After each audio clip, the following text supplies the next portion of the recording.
Hello students, today we will discuss one more topic from biology part, nutrition in plants. So firstly we will define the word nutrition. So nutrition is the process of intake of food and its proper utilization in the body is termed as nutrition. So in any living organism, whether it may be plants or animals, they all need food to sustain. So now we are going to discuss in case of plants. So here, as we have studied in our topic food components, we have seen that carbohydrates,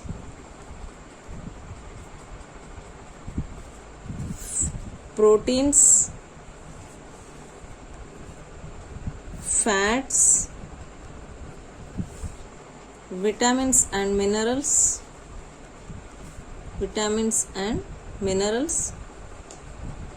this all makes up the nutrients. So whatever the food we are taking, the food should contain these food components: carbohydrates, proteins, fats, vitamins and minerals. These are called as nutrients. So generally in living organisms there exhibits two modes of nutrition, two types or two modes of nutrition. What are they? We are going to see now, discuss.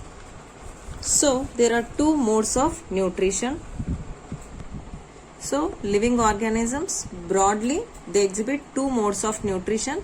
One is autotrophic nutrition, the other one is heterotrophic nutrition. So here autotrophic nutrition means the type of nutrition where the organism can prepare its own food. So here under autotrophic nutrition we can give the example for plants and also algae. The green algae, they can prepare their own food. So mainly these plants they has the ability or the capacity to prepare their own food. So auto means self preparation of the food. So plants, how they are going to prepare its food, we will see the process of food preparation. And heterotrophic nutrition means it depending upon another organisms for its food. Then this type of nutrition is called heterotrophic nutrition. So the two modes of nutrition are autotrophic nutrition where the plants and algae they can prepare their own food, and heterotrophic nutrition means the organism depending upon another organism for its food. So here plants, as they prepare their own food, they are also the plants, they can also be called as producers. They are the food producers. They produce the food. So plants can also be called as producers. So how plants are going to prepare its food, we'll discuss now. So the carbon dioxide from the atmosphere, from the air, the carbon dioxide in the presence of water, in the presence of sunlight, and the green color pigment in leaves, chlorophyll, the plants going to synthesize its food material, that is glucose, and release oxygen.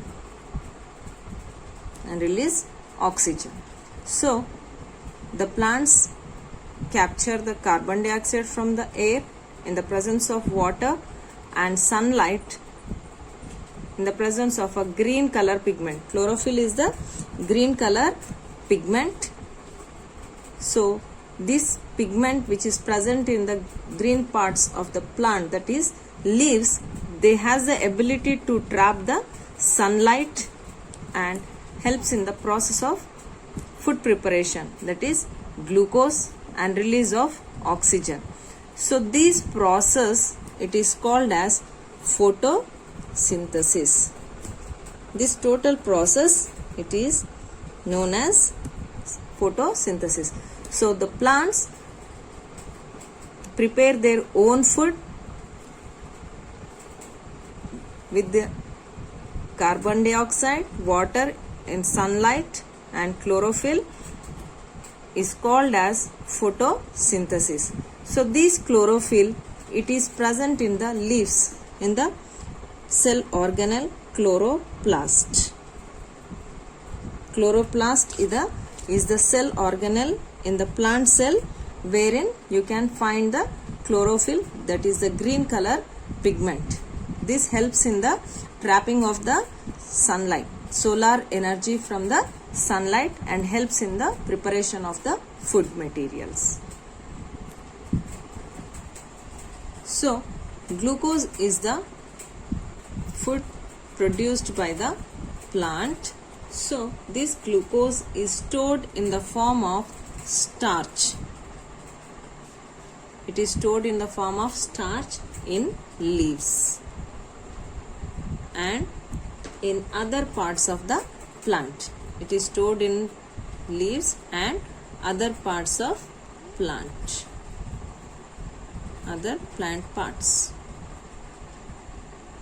So the presence of starch in leaves can be tested with the help of iodine, as we have studied in food components identification test. Here also we can test the presence of starch in the leaves with the help of iodine solution.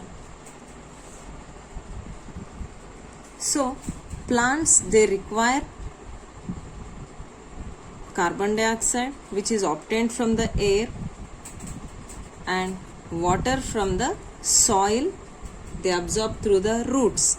So here the leaves of the plant have tiny holes.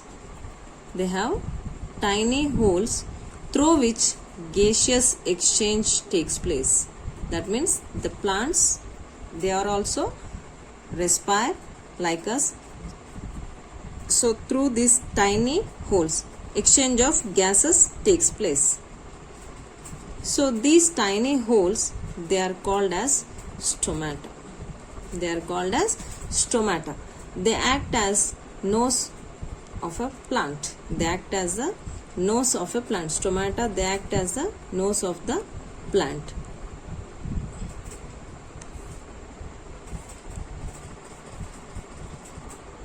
Next we will discuss heterotrophic nutrition. As we have defined earlier, so here heterotrophic means depending upon other plants or animals for their food. So under heterotrophic nutrition, we will see different types. Parasitic nutrition. Parasitic nutrition, insectivorous, saprophytic and symbiotic.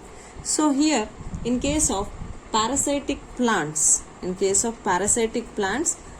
the plant depends upon another plant totally for food and shelter. For food and shelter. So here the plant which depends on food and shelter, it is called as a parasite, and the plant which is giving the food and shelter for this parasitic plant, it is called as the host. Here you can give the example of Cuscuta. It is a root parasite, root parasitic plant.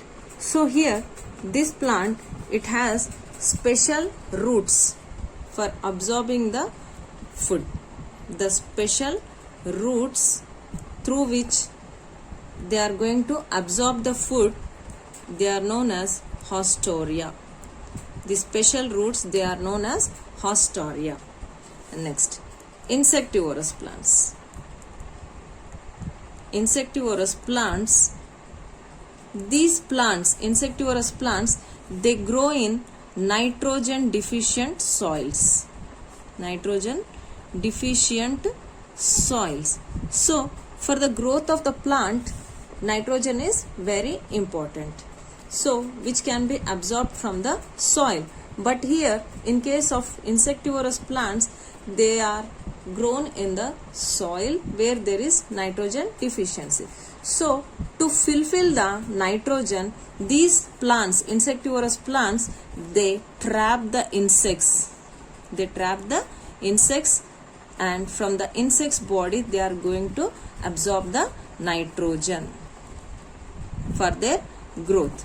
So here you can give the examples: pitcher plant or Nepenthes, it is also known as Nepenthes, Venus flytrap, Drosera, Utricularia, like this. So these are the examples, etc. Many are there. So insectivorous plants, they trap the insects for fulfilling the nitrogen from this insect's body.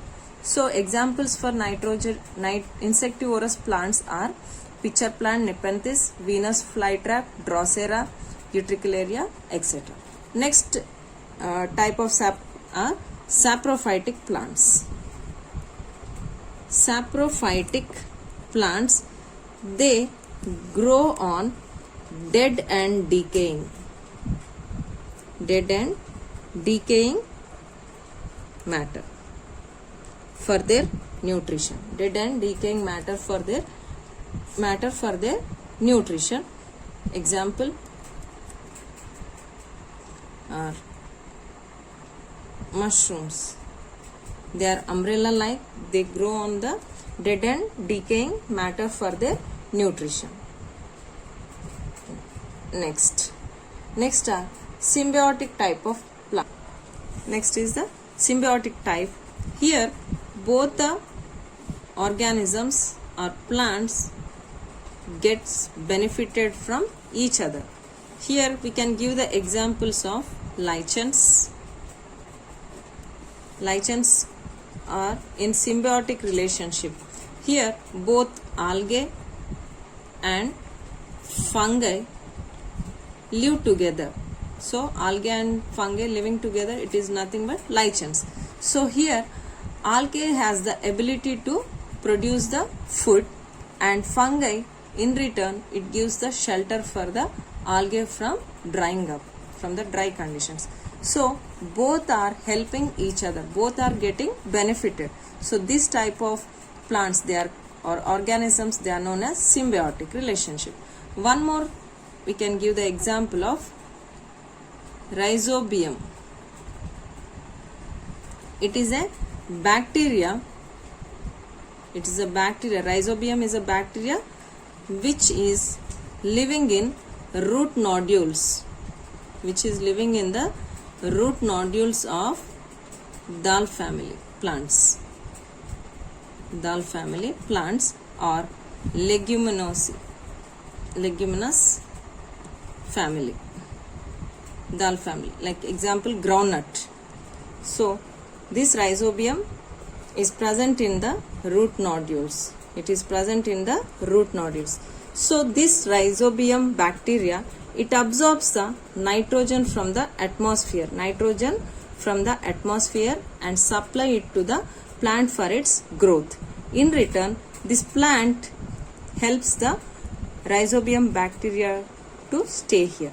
So Rhizobium bacteria and root nodules of Dal family, they are both in symbiotic relationship. Both are getting benefited from each other. This is symbiotic relationship. Next, in this lesson, one more point is, as we have seen that tiny holes are present in leaves, they are stomata for gaseous exchange. In the same manner, even bark of the tree, there are present in the bark of the stem, there are lenticels which help in the gaseous exchange. Next question may be asked, like Stephen Hales, scientist, he is a scientist, Stephen Hales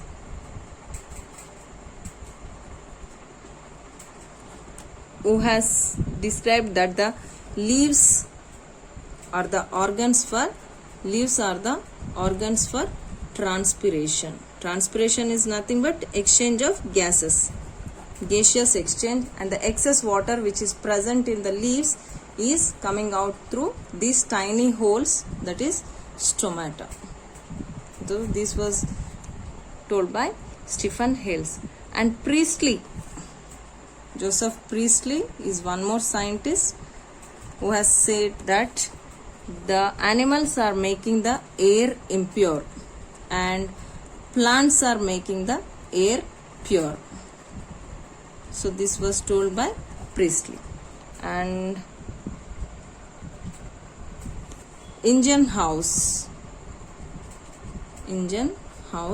is one more scientist. So he has explained that green parts exposed to sunlight purify the air. So the green parts which are exposed to sunlight, green plants that are exposed to sunlight are going to purify the air. That means the green plants, they take up the carbon dioxide and prepare the food by the process of photosynthesis. In return, they give out oxygen. In that way they can purify the air.